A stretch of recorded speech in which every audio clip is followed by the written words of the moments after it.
오늘 우리에게 주시는 하나님의 말씀은 예레미야서 29장 11절로 13절입니다.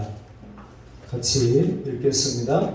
여호와의 말씀이니라. 너희를 향한 나의 생각을 내가 아나니 평안이요 재앙이 아니니라. 너희에게 미래와 희망을 주는 것이니라.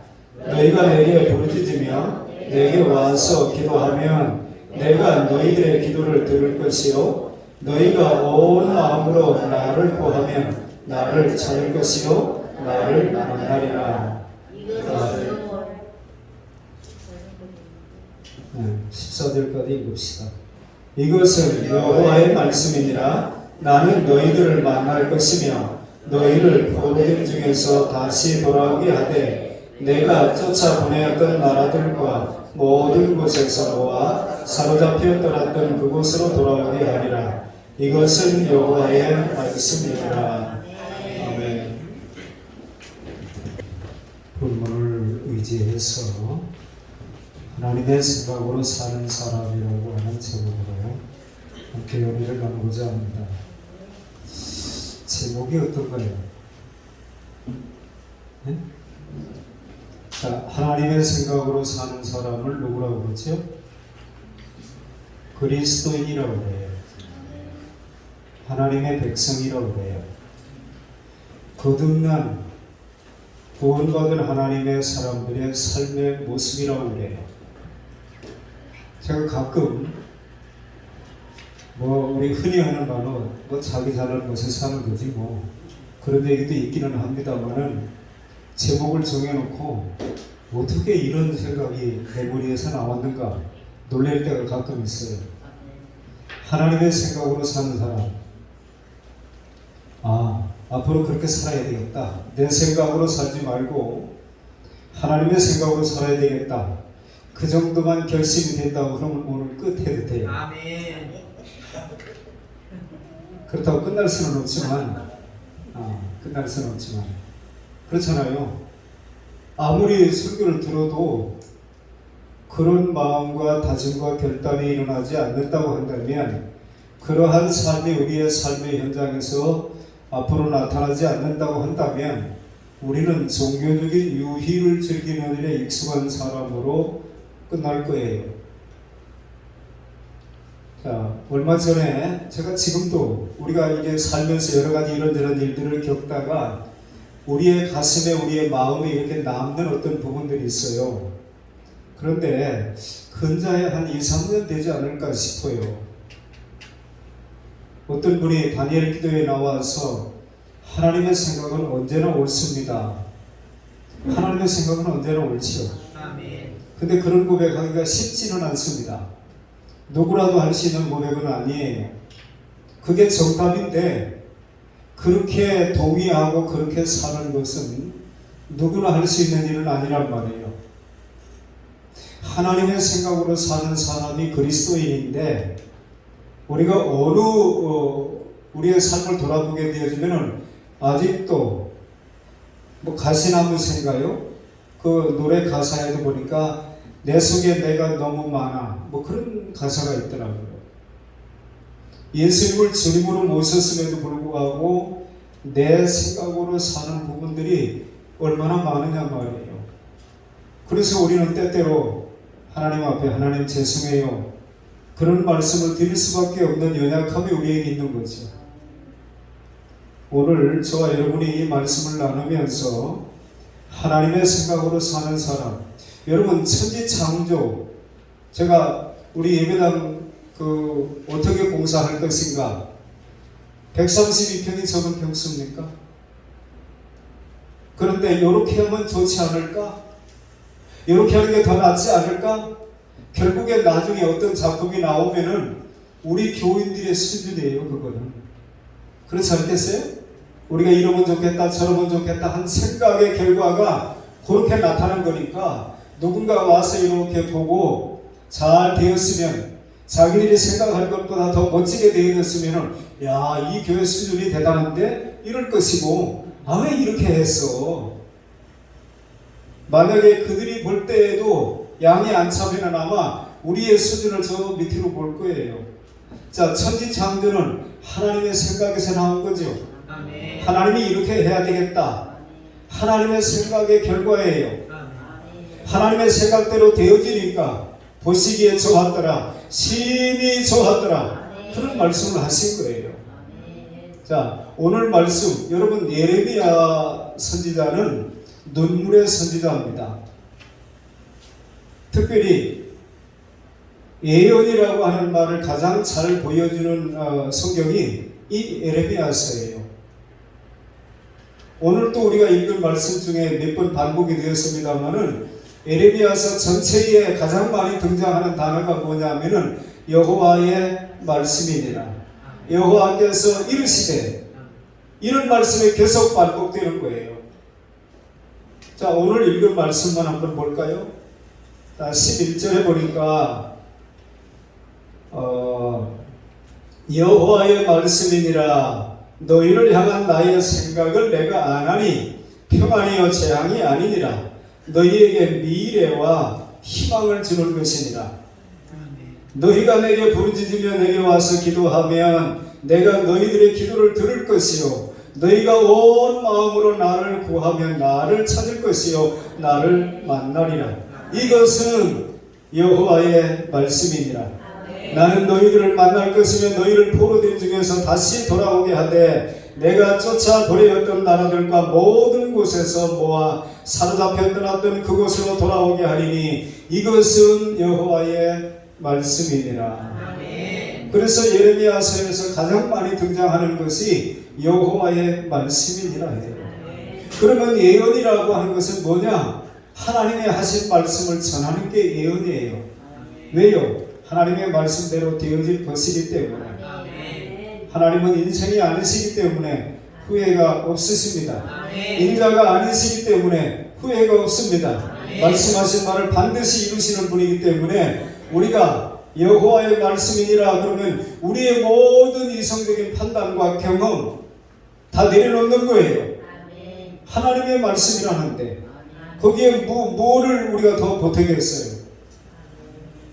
저와 여러분의 삶이 하나님의 생각의 결과를 누리는 복된 인생이 다 될 수 있기를 바랍니다. 그리스도인, 신자, 예수쟁이, 아무튼 하나님의 생각으로 사는 사람들을 그렇게 일컫는 거예요. 본문의 배경을 여러분들이 대충 아시겠습니다만은, 자, 29장 전체 제목에 우리 뭐라고 되어 있죠? 포로에게 보낸 예레미야의 편지예요. 그러나 예레미야가 바벨론에서 포로 생활하고 있는 사람들에게 편지를 쓴 것이지만 예레미야의 생각이 아니고 여호와의 말씀이니라. 하나님의 말씀을 전하는 거예요. 그런데 그 내용을 들어볼 때는 이스라엘 백성들이 그 말씀을 듣고 희망이 생기는 것이 아니라 조금 잘못 오해를 하게 되어지면은 마음이 덜커덕 내려앉아요. 왜냐니까 그 앞부분에 보니까 그냥 한마디로 얘기하면은 그냥 바벨론에서 포로로 그냥 살인하는 거예요. 그냥 시집가고 장가하고 농사 짓고 그리고 또 뭐지? 아니 그 나라를 위해서 자기들을 포로로 잡아간 나라를 위하여 기도도 해야 되고 그 나라 잘 되기를 바라기도 해야 되고 이게 보통 기분 나쁜 일이 아니에요. 선지자 정도 되어지면은 무슨 말을 해야죠? 여러분 좀 고생스럽더라도 잘 견디십시오. 곧 해방될 겁니다. 곧 고국으로 돌아올 것입니다. 하나님 여러분과 함께 할 것입니다. 사람들이 듣기 좋아하는 말은 그런 말이에요. 그런데 그런 말을 할 것이 아니고 그냥 거기 살아나는 거예요.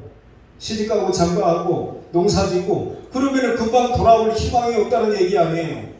그런데 그 말을 하는 예레미야가 편지를 썼지만 여호와의 말씀이니라 계속 그랬잖아요. 그러면서 나 여호와가 말하노라. 너희를 향한 나의 생각은 재앙이 아니고 생명과 평안이고 미래에 희망을 주려 하는 생각이라는 거예요. 자, 이스라엘 백성들이 받아들이기에 아니 그게 무슨 희망을 주는 거예요? 결국에는 70년이라고 하는 기간이 차야 돌아오는 거거든요. 그러면 그들이 그 안에서 바벨론에서 잘 지낼 수 있는 비결은 뭐냐면은 그냥 받아들이는 거예요. 자, 내가 바꿀 수 있는 건 바꿔요. 근데 내가 바꿀 수 없는 것은 받아들이는 게 지혜로운 거예요. 이스라엘 백성들이 바벨론에서 하나님 정말 계신 거예요? 안 계신 거예요? 너무 힘들고 어려울 때는 보시고 있는 겁니까? 근데 하나님이 받아들이고 살으라잖아요, 거기서. 그런데 그게 하나님의 생각이 뭐냐면 재앙이 아니라는 거예요. 고생 좀 해봐 이놈들아, 그게 아니라는 거예요. 생명과 평안이고, 너희들이 거기서 열이 나가지고 속이 뒤집어져 가지고, 보통 암세포가 그래서 생긴다잖아요. 정상세포가 비정상세포로 바뀌는 것은 본인이 감당을 못해가지고 막 속상해가지고 부글부글 할 때에 그 정상세포가 비정상세포로 바뀌는 경우가 있대요. 그러니까 이스라엘 백성들이 바벨론 포로로 가가지고 편안하게 그래도 자기들의 건강을 지키고 살 수 있는 비결은 뭐냐면은 받아들이는 거예요. 받아들이는 거예요. 여러분, 하나님의 생각은 결코 우리 잘못되는 거 아니에요. 자, 육신의 부모도 자녀가 잘 되기를 원하지요. 그렇다면 하물며 너희가 악할지라도 자녀들에게 좋은 것을 줄 줄 알거든 하물며 하늘에 계신 내 아버지일까 보냐. 하나님이 그냥 거기서 살아, 장가가고 시집가고 농사 짓고 그 나라를 위해서 기도하고 그냥 싸우려고 어떻게 하면 뒤집는가, 거기서 독립운동하려고 하지 말고 살아. 그러면 하나님이 그렇게 말씀하신 것이 우리를 위한 것이라고 받아들여지게 되면은 알겠어요, 그러는 거예요. 그런데 자기들의 생각으로 얘들아 독립운동해라. 그 당시 우리 한국은 비할 바도 아니지만 요즘으로 얘기하면 대한민국이라고 하는 나라를 보았느냐? 그 독립군들이 어떻게 나라를 되찾기 위해서 그런 얘기를 하지 아니하시고 그냥 받아들이고 살라는 거예요. 받아들이고 그래야 속이 안 상해요. 분명히 우리를 향한 하나님의 생각은 생명과 평안이라고 했고 미래에 희망을 주려 하는 생각이라고 했으니까 그 하나님을 믿느냐 이 말이에요. 그 하나님을 신뢰하시길 바랍니다. 그 하나님을 신뢰하고 하나님이 하라는 대로 하는 거예요. 그게 신앙인의 삶입니다.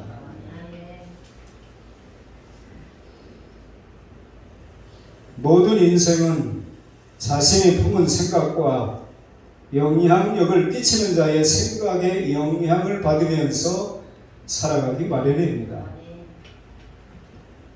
그러므로 내 생각도 중요하지만 영향력이 큰 분의 생각은 더 중요해요. 그렇다면 여러분들에게 가장 큰 영향력을 행사하시는 분이 누구신가요? 내 인생에서 가장 큰 영향력을 행사할 수 있는 그분이 누구냐 말이에요. 납니까? 아니면 내 아버지입니까? 내 어머니입니까? 아니면 예수를 그리스도로 구주로 믿으면서도 여전히 나는 우파야 나는 좌파야 해서 그 사람들의 의견이 진리보다 더 중요합니까? 뭐예요? 아니면 뭐니 해도 뭐니지. 돈의 힘이 얼마나 대단한데 돈 되는 일이면 하고 돈 들어가는 일들은 슬그머니 빼고 뭐예요? 영향력을 우리에게 주는 것이 뭐예요? 누구예요? 어떤 아무개입니까? 아니면 대통령입니까? 아니면 누구예요? 여러분에게 가장 큰 영향력을 행사할 수 있는 분이 하나님이실 수 있기를 바랍니다. 아멘. 하나님이 그러라면 그러는 거예요. 아멘. 이해가 되든지 안 되든지 하나님은 실수가 없으신 분이니까. 아멘. 하나님은 언제나 옳기 때문에. 근데 어느 순간에 우리의 그 알량한 지식이 나의 모든 판단의 기준이 되어지고 내가 할 것인가 말 것인가 하는 그런 어떤 심성이 된다고 한다면 우리는 바르게 살 수가 없어요. 돈의 힘 중요합니다. 지식의 힘 중요합니다. 권력의 힘 대단합니다. 안 되는 것도 되게 해요.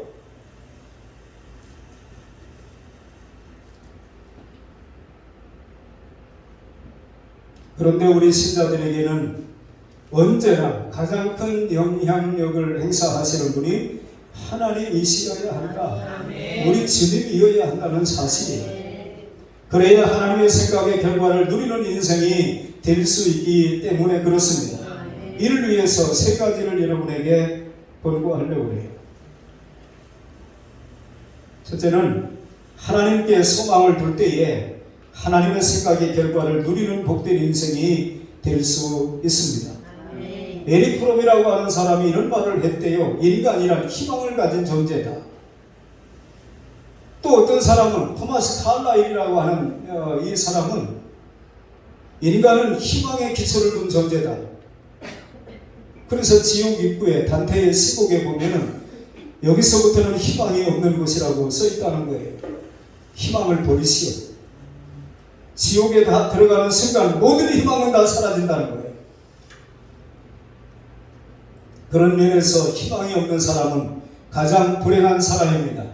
오늘 주님께서 에레미야를 통해서 바벨론 포로 생활을 하고 있는 사람들에게 너희를 향한 나의 생각은 생명과 평안이다. 재앙이 아니야. 너희들을 혼내주려고 너희들 그런 마음이 아니야.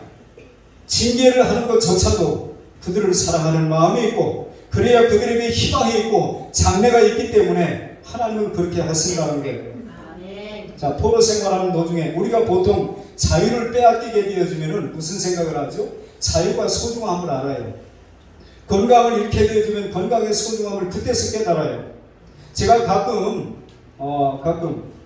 어떤 산이나 아니면 어딘가에 어떤 할아버지 할머니는 말이에요. 나무에다가 두 거리를 쾅쾅 부딪히면서 손으로 손바닥으로 막 나무를 치면서 그 운동하는 사람들은 대부분 나이가 좀 웬만큼 들어가지고 건강의 소중함을 아는 분들이에요. 젊은 사람들은 아직은 자신이 있기 때문에 그렇게까지 할 이유가 없어요. 그럴 시간 있으면 잠 한 잔 더 자는 거예요. 그런데 건강을 잃고 건강 때문에 힘겨운 어떤 삶의 모습을 느낀 사람들은 건강을 다시 되찾기 위해서 그런 일들을 하는 거예요. 하나님의 생각이 중요하지 않겠어요? 우리가 생각할 때는 이런 환경은 아니야. 하나님이 우리 편이라고 그랬는데 왜? 그렇다고 해서 바벨론 그곳에 사는 사람들은 하나님을 잘 섬기는 사람이에요? 왜 우리가 이방 땅에 와가지고 그 수백 리 길을 끌려와가지고 여기서 노예로 살아야 되느냐 이 말이에요. 그런데 하나님의 생각이 재앙이 아니야. 너희에게 희망과 하나님의 계획이 있다 이 말이에요. 하나님의 계획 때문에 그곳으로 끌려가는 것을 허락한 거예요. 하나님의 섭리 가운데 이루어지는 일이에요.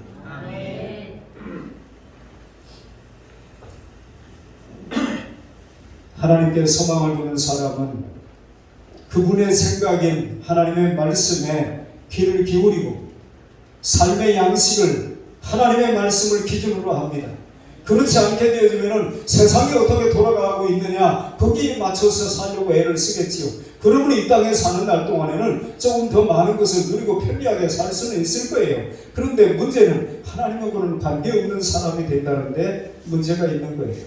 그래서 심각한 거예요. 그래서 그렇게 살면 안 되는 거예요.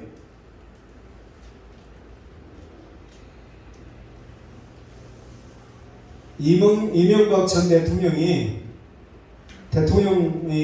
되고 2010년에 보통 이제 새해가 다가오게 되면 교수들도 어떤 사자성어로 새로운 해에 어떤 희망을 얘기하는 그런 얘기들을 매년 하잖아요.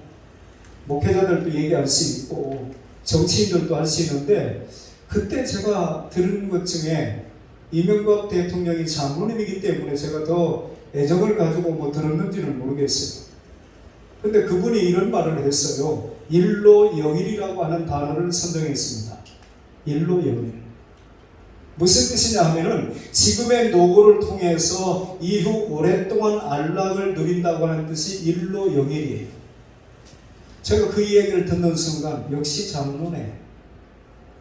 장로다운 성경적인 사고에 맞는 그런 사자성어를 내놓은 거예요. 다른 표현으로 말하면 한 마음으로 노력하면 영원히 번영할 수 있다고 하는 뜻입니다. 이는 하나님의 생각의 결과를 긍정적으로 믿는 신자들의 신앙 자세 아니겠어요? 로마서 8장 18절에 보니까 생각컨대 계산해 보건대 그 뜻이라고 그랬지요. 현재의 고난은 장차 나타날 영광과 좋게 비교할 수 없다. 우리의 신앙 고백 아닙니까? 우리 모두의 신앙 고백이 그와 같기를 축원합니다. 또 한 가지는 하나님을 의지하고 간구할 때에 하나님의 생각의 결과를 누리는 복된 인생이 될 수 있다고 성경은 말해요. 자, 12절을 보세요. 너희가 내게 부르짖으며 내게 와서 기도하면, 우리가 성경에서 주의 깊게 봐야 될 것 중에 하나가 뭐냐면은 행위계약이라는 거예요. 소위 그냥 바라기만 하면 되는 게 아니고 기도하고, 뭐라고 그랬어요? 너희가 내게 부르짖으며 내게 와서 기도하면 내가 너희들의 기도를 들을 것이요. 기도 안 했는데 뭐 들을 게 뭐가 있겠어요? 기도하면, 그랬잖아요. 구원은 믿음으로 받아요. 그런데 영육간의 복을 받는 것은 반드시 내가 심은 대로, 행한 대로, 성경의 원리예요. 사람이 무엇을 심든지 심은 대로 거둔다. 자기의 육체를 위하여 심는 자는 육체로부터 썩어질 것을 거두고, 성령을 위하여 심는 자는 생명을 거둔다고 그러잖아요. 좋은 것 심고 좋은 것 거둬야지. 좋은 것 사모하면, 사모해가지고 될 것 같으면 무슨 문제가 있겠어요? 다 사업 성공을 사모하고, 다 1등을 사모하고, 다 건강하기를 사모하고, 사모하는 것만큼 우리가 후속 조치로 따라가야 될 부분들이 있다는 거예요.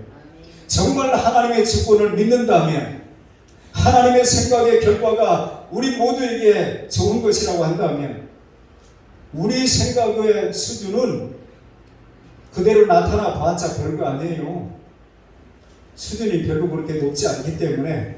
그런데 하나님의 생각은 우리의 생각하고는 비할 바가 아니잖아요. 내 생각과 너의 생각은 다르다.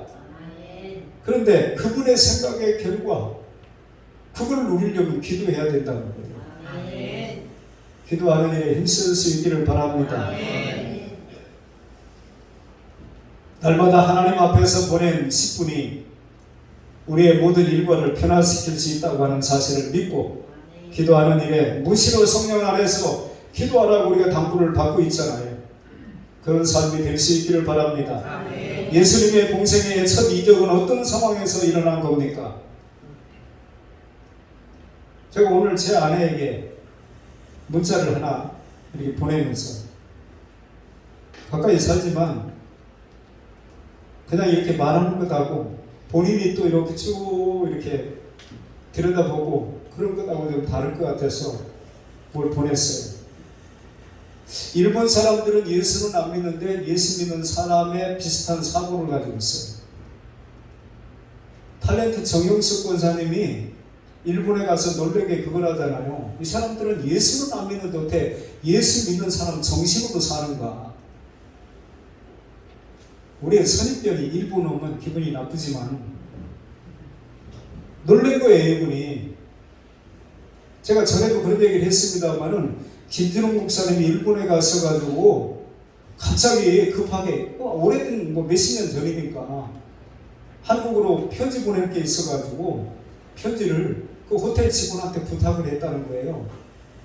그런데 아무래도 미심지 않아서 마음이 놓이질 않아가지고 다시 불러가지고 이거 꼭 반드시 한국으로 보내줘야 됩니다. 그랬더니 그 일본 사람이 이렇게 쳐다보면서, 일본 사람입니다.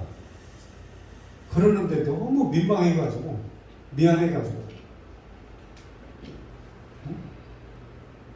한 번 부탁을 했으면 했으면 됐지. 왜 그걸 또 확인 안 하냐고. 나 일본 사람이라고. 그랬다는 거예요.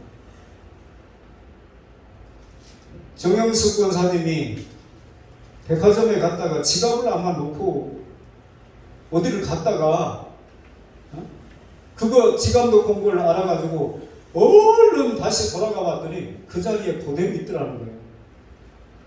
고대로.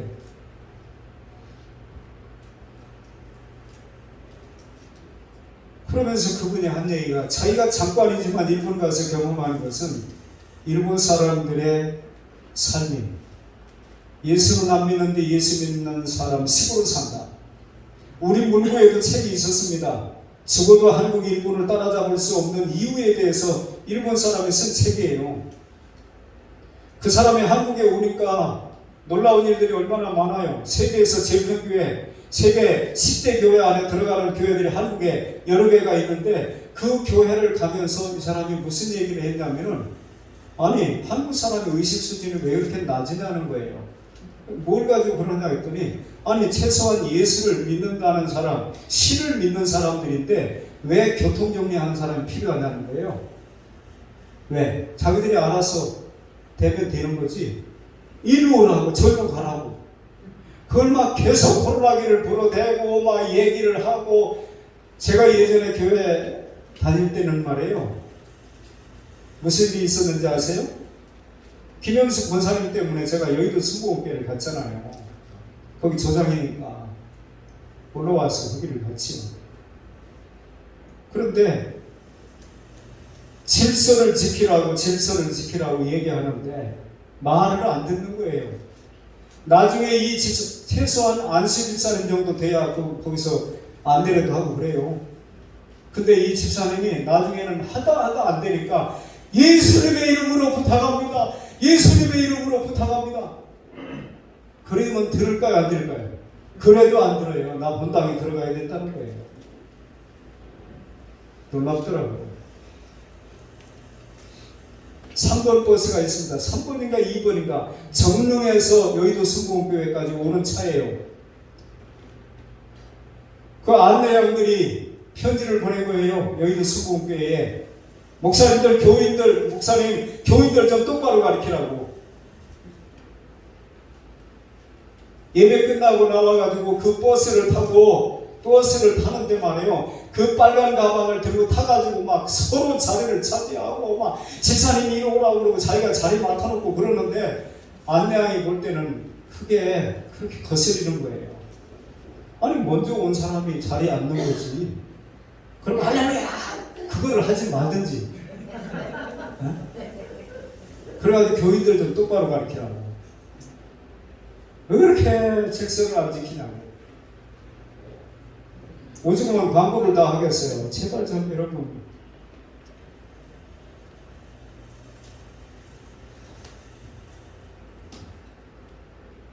제가 오늘 아침에 보낸 그 문자 내용 중에 그거예요. 덕분에라고 하는 말이 있고 때문에라고 하는 말이 있대요. 당신 덕분에 내가 행복하요.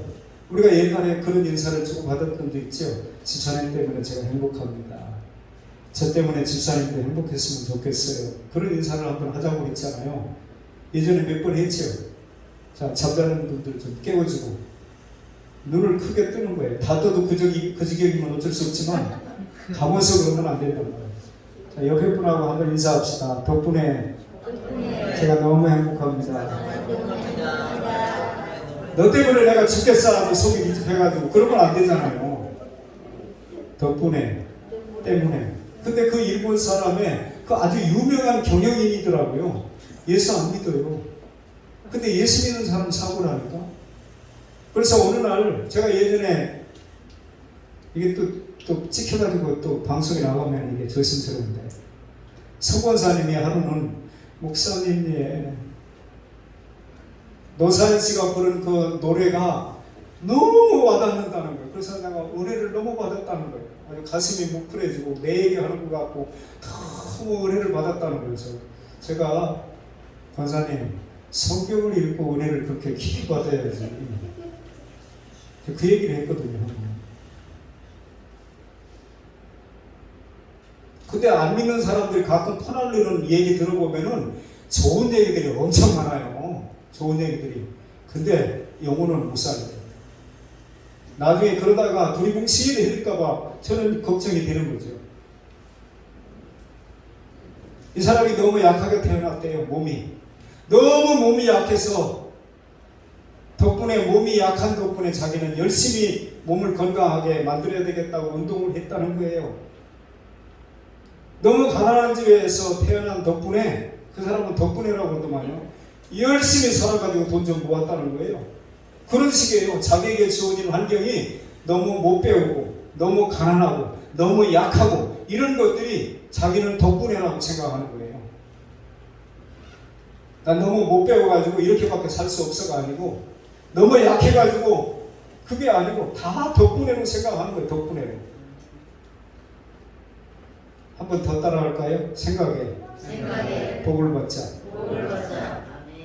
잠언서 기자는 그렇게 말하잖아요. 생각이 없다면 그 위임도 그러한즉 그 사람의 생각이 그 사람의 수준이에요.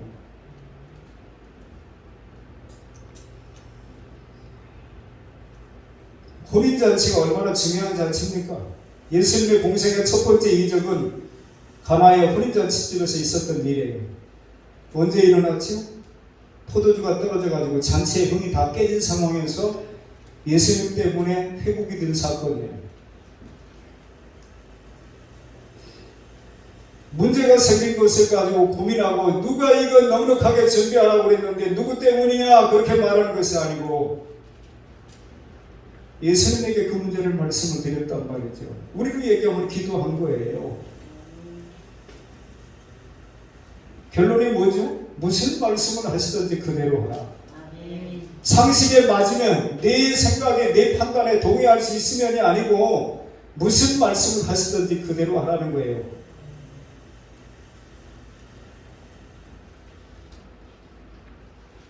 나만 장군이 문득병을 고침을 받게 된 사건도 나만이 그러면 되겠구나 그래서 한 건 아니에요.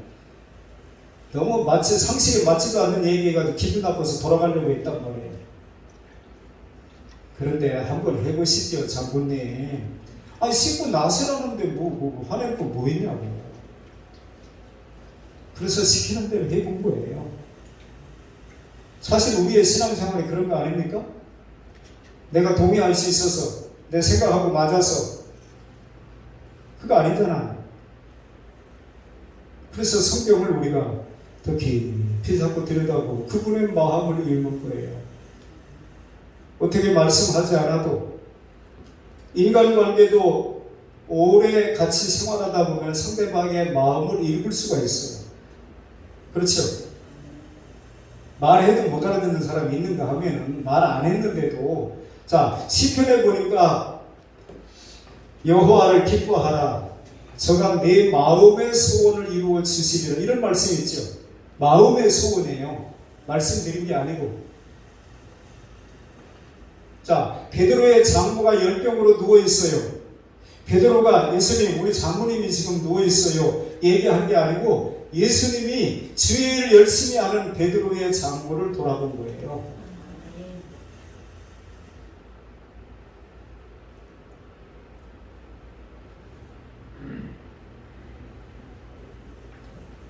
미련한 사람은 뭐 설에 젖어도 모른다고 하는 말이 있기는 합니다만은 자 우리가 예수 믿은 지 오래 되어지면 그분의 마음 그분이 성경 그 말이 어디 있어 이렇게 얘기 안 해도 주님이 우리에게 주시는 마음이 있잖아요. 너 계속 그래도 되겠니? 된다고 생각하니?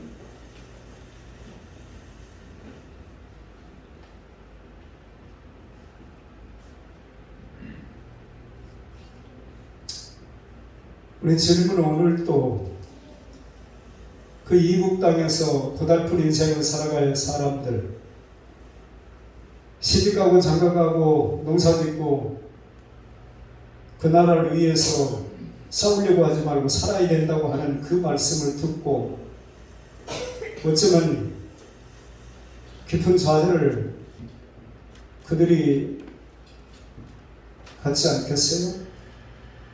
그런데 그들에게 또 부르짖으라는 거예요. 기도하면 내게 부르짖으면, 내게 와서 기도하면, 어쩌면 우리는 말이에요, 뭐 우리라고 해서 죄송해요. 여러분 안 그런데 다 왜 목사님이 그렇다고 다 우리까지 도배꾼으로 취급한다고 그러면은, 그건 대체적으로 우리 마음이 안 내키면은 그 다음에 행동에 문제가 생기잖아요.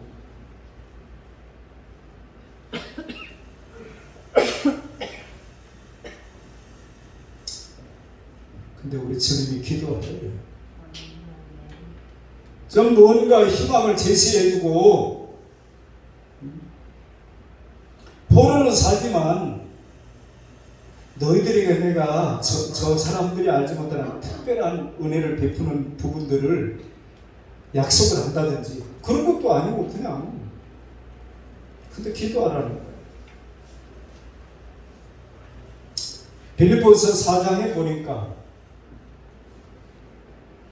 빌립보서는 옥중서신이잖아요. 감옥에 있는 사람이, 우리는 환경적으로 어떤 어려움이 오면 마음도 좁아지잖아요. 오죽하면 광야에서 일신난다는 말을 하겠어요. 내가 좀 여유가 있어야 상대방이, 자, 박사 보고, 박사 학위를 가진 사람 보고 무식한 건 그러면은 절대로 화 안 냅니다. 내가 이런 박사인데, 아이고, 나보고 무식하대. 그러고 말아요. 근데 공부를 하나도 안 했어요. 초등학교도 안 나온 사람한테 무식한 놈 그러면 막 죽기 살기로 대들어요.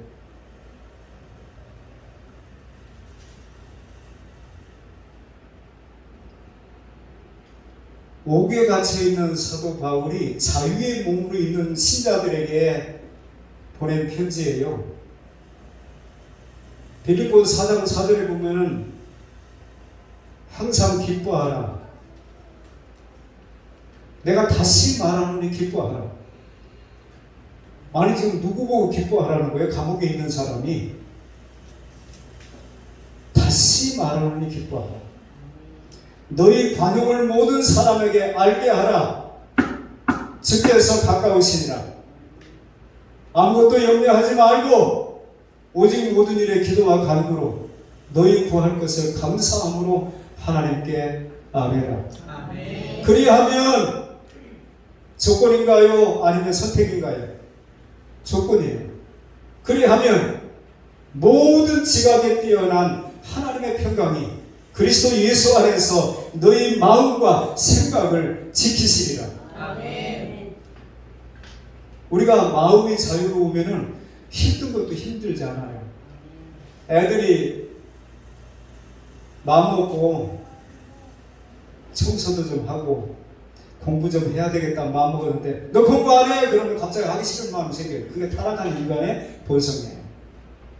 내가 하려고 마음 먹었는데 하라고 해서 하는 것 같잖아. 그래가지고 안 하는 마음을 또 갑자기 갖는 거예요. 희한하죠? 네? 아니 하려고 또 그냥 해도 되잖아요.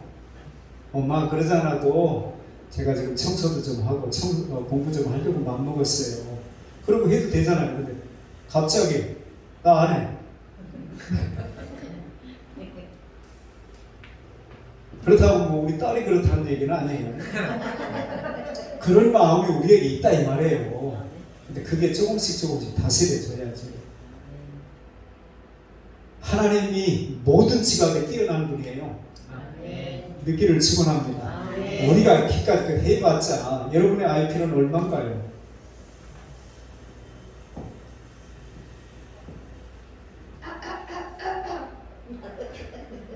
그래봐요 3자리잖아요. 3자리.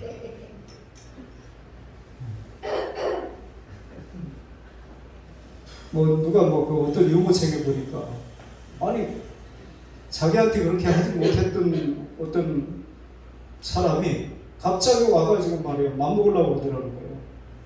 이거 웬일인가 했더니 나 정 빼고 왔다 그러더라는 거예요. IQ가 85.7이었는데 정 빼고 와가지고 857이 됐거든요.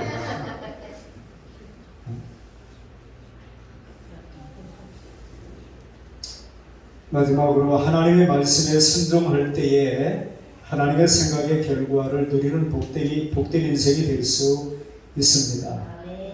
따라합시다. 순종은 우리의 삶을 풍요롭게 합니다. 그래서 순종은 복을 얻는, 복을 담는 그릇이에요. 여호수아서 1장에도 보니까 여호수아가 모세가 죽고 난 다음에 얼마나 두려웠겠어요. 이제 내 차례가, 내 기회가 왔다, 내 세상이 왔다, 그렇게 말하는 게 아니고 여호수아는 두려운 거예요. 내가 모세처럼 할 수 있을까? 하나님이 두려워하지 말라, 놀라지 말라. 나는 네 하나님의 대민이라. 내가 모세와 함께 있었던 것처럼 이제 너하고 함께 할 거야. 두려워하지 마요. 모세가 말한 모든 말씀을 다 지켜 행하고 좌로나 우로나 치우치지 말고, 조건이 있어요. 조건이 그냥 덮어놓고 이제 된 게 아니고, 우리가 어떤 삶의 자세를 가져야 되는지 성경은 끊임없이 제시합니다. 그거를 놓치게 되면 우리가 헛물만 키다가 끝나는 거예요. 헛물만 키다. 신명기서 28장은 앞부분 1절로 14절까지는 지의 율례대로 법도대로 지켜 행하면 들어가도 복을 받고 나가도 복을 받고, 성부에서도 우리하게 새끼가 똑같은 그릇이 아무튼 하는 대로 잘 된다는 거예요. 그냥 쉽게 얘기하면. 그런데 15절부터 순종하지 않으면 하는 족적 안 된다는 거예요. 한마디로 얘기하면. 그런데 순종하는 자들에게 줄 복에 대해서 하신 말씀보다 말씀대로 순종하지 않고 살았을 때에 찾아오게 되는 재앙의 얘기가 몇 배가 더 많으네요. 몇 배가. 오늘 우리가 받을 말씀은 14절을 다시 봅니다. 14절에 이것은 여호와의 말씀입니다. 나는 너희들을 만날 것이며 너희를 포로된 중에서 다시 돌아오게 하되, 내가 쫓아 보내었던 나라들과 모든 곳에서 모아 사로잡혀 떠났던 그곳으로 돌아오게 하리라. 이것은 여호와의 말씀이니라. 사람의 말은 말이에요, 바뀌어요.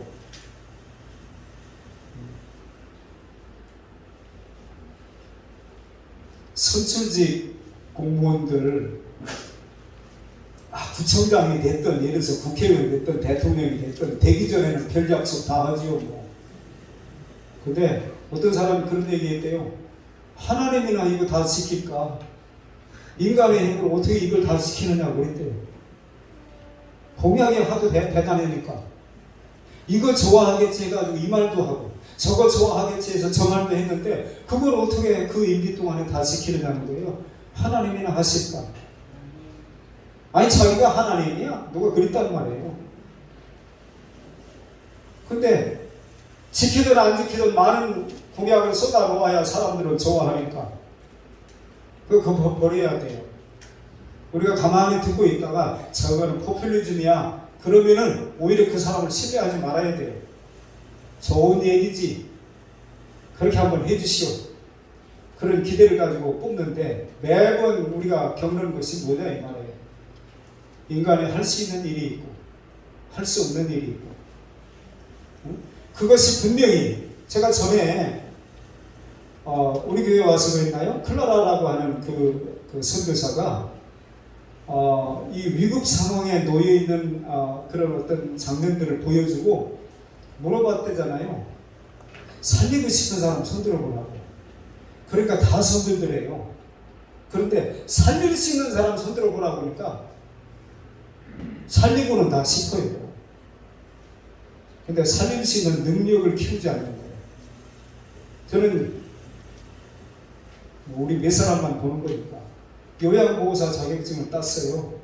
그것도 국가고시라고 가슴이 뛰더라고요. 이게 나이 먹어가지고 이것도 뭐 안 된다고 해서 이렇게 창피당하는 거 아니야. 그런데 거기 가서 제가 이 나이가 돼도 심폐소생술을 해본 건 처음이에요. 그거 해야 된다는 건 알고 있죠.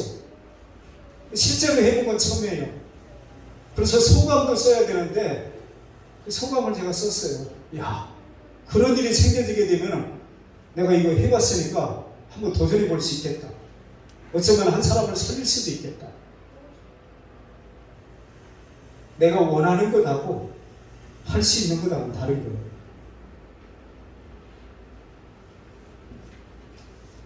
단언하건대 불순종해서 얻어지는 좋은 결과는 없습니다.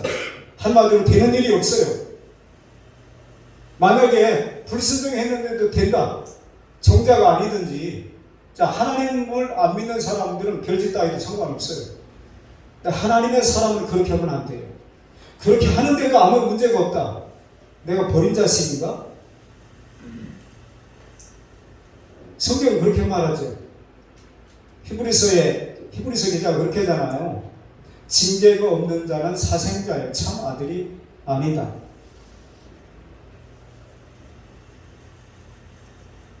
근데 우리는 징계 없는 걸 너무 좋아하잖아요.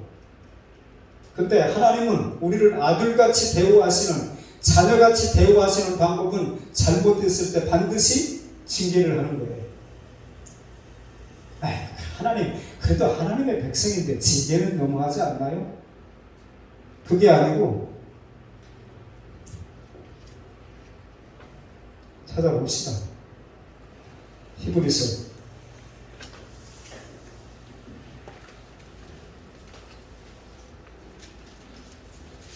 12절인가요?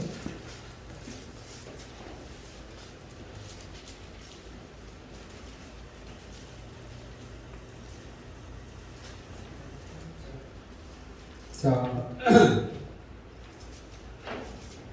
5절부터 봅니다. 또 아들들에게 권하는 것 같이 너희에게 권면하신 말씀도 잊었도다. 일러스되 내 아들아 지위의 징계하심을 경히 여기지 말며 그에게 꾸지람을 받을 때에 낙심하지 말라. 주께서 그 사랑하시는 자를 징계하시고 그가 받아들이시는 아들마다 채찍질하심이라 하였으니 너희가 참음은 징계를 받기 위함이라. 하나님이 아들과 같이 너희를 대우하시나니 어찌 아버지가 징계하지 않는 아들이 있으리요. 징계는 다 받는 것이거늘 너희에게 없으면 사생자요 친아들이 아니니라. 그러면 우리가 두려워해야 돼요. 내가 잘못 가고 있는데도 아무런 사인도 안 나타난다 그러면 하나님 나 버렸나?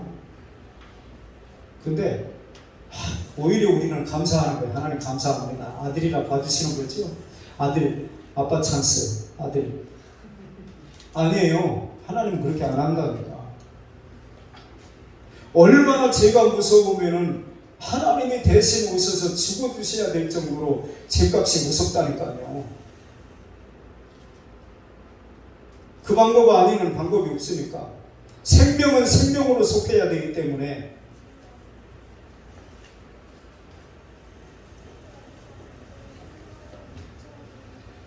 기독교는 변화의 종교입니다. 실패와 낭패를 당한 뒤에라도 주님의 말씀에 순종해서 살아갈 때에 과거에 경험하지 못했던 내 생각과 계획으로 도저히 할 수 없었던 것을 하나님은 이루실 수 있다고 믿으시길 바랍니다. 밤이 맞도록 자기의 경험을 총동원해가지고 그물을 던졌던 시몬 베드로가 한 마리도 못 잡았어요. 근데 깊은 곳에 가서 그물을 던져라. 자기 상식하고는 맞지 않았어요. 그런데 말씀에 의지하여 내가 그물을 내리리이다 하고 그리 한즉 만선을 했고 동료들에게 선제돼가지고 와서 도와달라고 할 정도가 됐다는 거예요. 예수 믿고 그분 말씀대로 하면 쓰지 않는다. 그 얘기 하려고 그런 걸까요?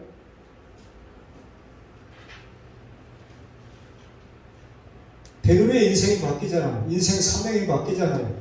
인생 목적이 바뀌잖아요. 배와 그물을 버려두고 계속 이걸 붙잡고 동업해가지고 쓰지 맞아야 되겠다는 생각을 하는 게 아니고 나는 죄인입니다. 주여 나를 떠나소서. 그리고 배와 그물을 버려두고 주님 따라다니면서 복음 전하는 자로 바뀌지 않느냐 이 말이에요. 언제나 진노 중에라도 최선의 것을 주시기를 기뻐하시는 하나님을 기대하시기를 바랍니다. 아멘. 이를 위해서 하나님의 생각인 하나님의 말씀, 오늘 우리가 나눈 말씀으로 생각한다면 하나님께 소망을 두고 하나님의 생각이 하나님의 말씀이니까 그 말씀에 순종하고 우리가 그 하나님 앞에 기도할 때에 하나님은 일하신다고 믿고 우리의 남은 때를 그렇게 살아가는 복된 인생들이 다 될 수 있기를 축원합니다. 기도합니다. 하나님 아버지 감사합니다. 오늘 또 우리를 향한 하나님의 생각이 무엇인지, 바벨론의 포로로 끌려가는 마음이 상할 대로 상해 있고 지칠 대로 지쳐 있는 그들을 향하여 너희를 향한 나의 생각은 재앙이 아니야, 생명과 평안이고 미래에 희망을 주려 하는 생각이라고 지금은 말씀을 하셨습니다. 주님, 오늘을 살아가는 저희들도 순간순간 때때로 내 생각의 결과가 너무 힘든 것이고 또 무슨 일을 진행하는 과정 속에 또 때때로 그런 일들이 있을 때에 우리는 힘겨워합니다. 하나님의 말씀대로 산다고 하는 것이 도대체 무슨 의미가 있는가? 그냥 내 한 몸 간수하기도 힘든데 하나님은 또 우리에게 뭔가 멍에를 내주고 우리에게 뭔가 해야 할 일들을 말씀하실 때에 순종할 의지가 생기지 않을 때도 있습니다. 그러나 분명한 것은 우리를 향한 하나님의 생각입니다. 하나님의 생각의 결과가 너무 귀하고 중요한 것이기 때문에 우리는 우리의 생각의 결과를 기대하고 살아가는 인생이 아니고 하나님의 생각의 결과를 기대하고 사는 사람, 하나님의 말씀을 따라 사는 사람, 그분께 소원을 두고 사는 사람이 그리스도인이라고 하는 사실을 다시 확인하고 하나님, 때때로 힘듦이 있을지라도 오늘 주신 말씀을 마음에 새기고 그렇게 한번 살아보겠습니다. 주님 도와주십시오. 그렇게 겸손하게 구하고 그렇게 살아가기를 다짐하고 결단하는 사랑하는 모든 교우들에게 하나님의 생각의 결과가 반드시 저희의 삶 가운데 경험되어지게 하여 주시옵소서. 예수님의 이름으로 기도하옵나이다. 아멘.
예수 그리스도의 은혜와 하나님 아버지의 극진하신 사랑하심과 보혜사 성령님의 교통케 하시는 놀라우신 은총이 하나님의 생각으로 사는 자가 그리스도인임을 다시금 확인하며 그렇게 살아보겠습니다.